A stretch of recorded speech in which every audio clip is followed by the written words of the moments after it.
The formation of gallstones is surrounded by a few food related myths.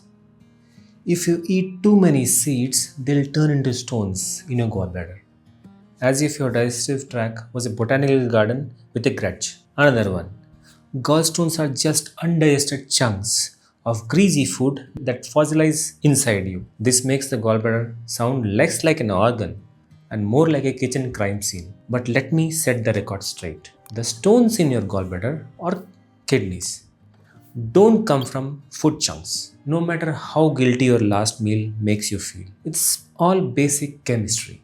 Imagine a glass of water with heaps of sugar strained in, something like this. Eventually, the extra sugar just sinks, clumps, and hardens. Something similar happens inside us. Hi, I'm Gaurav, and you're watching Gut Instincts. Today, let's try to answer a common question: why do gallbladder stones form?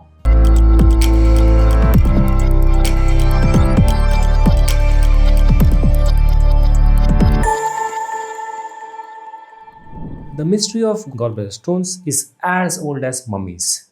Literally, ancient Egyptians had gallstones 5000 years ago.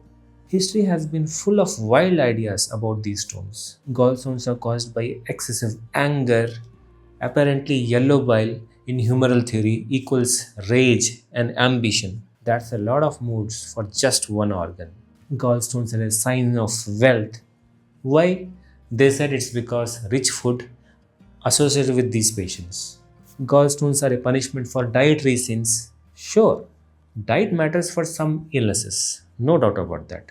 But not everything in medicine boils back to food. Let's ditch the myths and get the facts straight. At their core, gallstones are just chemicals that clump together in the bile. Depending on the main chemical, we have two types of stones: cholesterol stones, which can be pure or mixed types, and pigment stones, which can be black or brown pigment stones. Let's dig in. Let's discuss cholesterol stones. These are the most common types of stone in your gallbladder. Let's see why cholesterol stones form. Bile, the basic ingredient. Bile is that greenish or deep yellow bitter fluid expelled sometimes after we vomit. It's crucial for human life. Bile production is one of the liver's many functions. We've already discussed the gallbladder and bile in the previous videos, so I'll skip the specifics this time. Watch those videos first. It will make things much clearer. As we talked about in earlier videos, the gallbladder is a small balloon-like organ, something like this. During fasting, the gallbladder stores bile and concentrates it about 10 times. A meal, especially fatty meal, triggers the release of bile into the upper small intestine. Bile is over 95% water, but it carries several important ingredients. The most common of which is bile acids, which make about 2/3 of it. The next most important ingredient is phospholipids, which is a fat. It makes about 20%. Cholesterol makes about 4%, and a small fraction is bilirubin. Bilirubin is a pigment. It basically is a waste product from the breakdown of our red blood cells. It makes bile yellow and stools brown. It is a chemistry story all by itself. Let's clear up a messy myth. Why is our stool brown? Online you'll find wild claims, even evolutionary arguments about stool color, used to push everything from veggie only diet to hardcore carnivorous lifestyles. But here's the truth. Cows have green poop because of chlorophyll in grass, which they eat. For humans, our stool is brown thanks to stercobilin, which is a compound made from bilirubin, which is a breakdown product of our red blood cells. It's just chemistry. But on social media, confident nonsense spreads fast. Don't fall for it. When it comes to stool color, science beats influences every time. Coming to bile acids. Bile acids are the main component of bile. They help digest fats. Bile acids act as natural detergents, breaking up fat globules in our food. This dissolves fat so digestive enzymes can work on them. Let's take milk as an example. Observe fresh cow's milk. It has fat globules visible to the naked eye. They gradually separate and collect as a layer of cream. Now take homogenized milk. Remember the Amul Taza Tetra packs, or here in Karnataka the Nandini packs?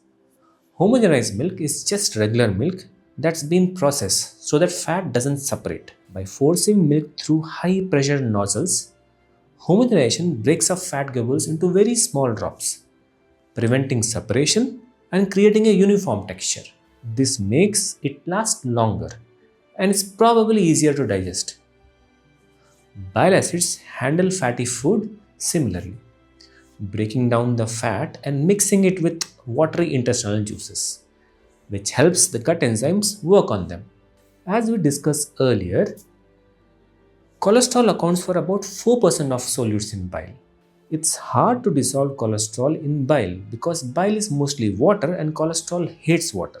Phospholipids, which are the second most common solvents in bile, they team up with bile acids to create micelles. Micelles are nothing but tiny balls that trap cholesterol and carry it around.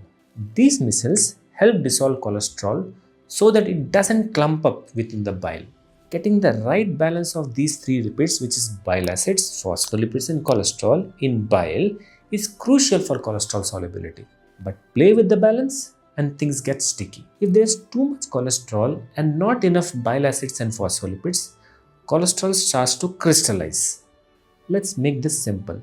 Add a spoonful of sugar to water. It dissolves. The solution stays clear, something like this. But keep adding more sugar and eventually the extra sugar just sinks to the bottom as crystals. Something like this. That's because there's a limit to how much can be dissolved. After that, the rest just piles up. A similar situation happens inside the gallbladder when the cholesterol quantity exceeds the saturation levels. Now, where does this cholesterol in bile come from? Only 20% of the cholesterol in your bile is newly made by your liver. The other 80% comes from liver's own reserves. Eating a high cholesterol diet can make the liver stockpile more, but don't worry. Your liver is pretty good at keeping things balanced and removing any extras. So cholesterol stones form in the gallbladder when there is a problem in the chemistry of bile. The problem could be too much cholesterol gets dumped in the bile or not enough bile acid or phosphorate to keep the cholesterol dissolved. Coming to another factor causing stone formation, cholesterol stone formation, that is mucin. There's a neat trick your gallbladder has. It secretes a gel-like protein called mucin that protects the inner lining of the gallbladder. But there can be issues because of mucin. Think of mucin like a spider web. Now bugs get stuck in the web, right? Similarly, solids like calcium and bilirubin get trapped in this mucin gel. This sticky scaffold helps cholesterol crystal clump together and grow into a gallstone. Coming to another factor which affects cholesterol stone formation, that is gallbladder dysfunction. Let's quickly revisit how the gallbladder works. Imagine like a tiny balloon that stores bile between meals and then squeezes into your intestines after you eat. Squeezes and becomes like this. But here's the catch. If there's too much cholesterol in the bile, some of it can even seep into the gallbladder wall. This buildup can damage the muscle cells, making the gallbladder less able to contract and relax properly. Wall becomes weak basically. Early on, this damage can be reversed, but later it becomes permanent. Studies show that gallbladders with cholesterol stones don't work well, even after treatments to just remove the stones. Why does this matter? When the gallbladder can't squeeze out bile effectively, its content becomes stagnant. Think of it like a balloon that doesn't fully squeeze. Now you saw earlier, this is the normal gallbladder which after squeezing it looks like that. But now with a weak malfunctioning wall, it becomes something like this. Some bile just sits there like a stagnant water in a forgotten pond. And when oversaturated bile just sits around, solids start to settle out. Kind of like hard water deposits in an unused water tank. That's exactly what happens inside a malfunctioning gallbladder, setting the stage for stone formation. Coming to intestinal factors which can cause cholesterol stones. If you eat a lot of cholesterol and actually absorb well, your liver will dump extra cholesterol into the bile. That will increase the chance of cholesterol stone formation. There are certain genetic factors as well.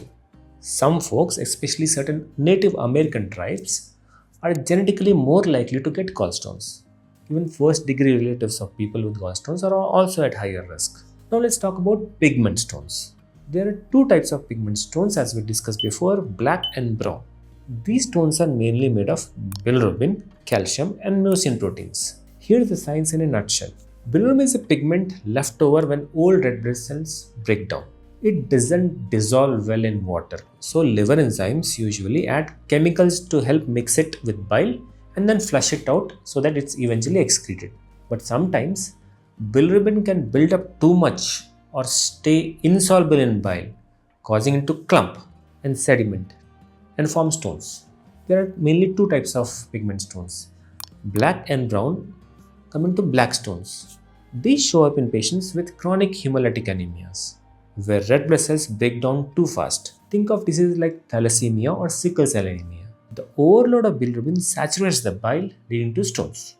Some gut diseases like inflammatory bowel disease, like Crohn's disease, or liver cirrhosis can also cause these type of stones. Unlike cholesterol stones, black pigment stones don't mess up your gallbladder's ability to contract. Coming to brown pigment stones. These form because of infections or blockages in the bile ducts, often inside the liver. Imagine your kitchen sink clogged with solid junk.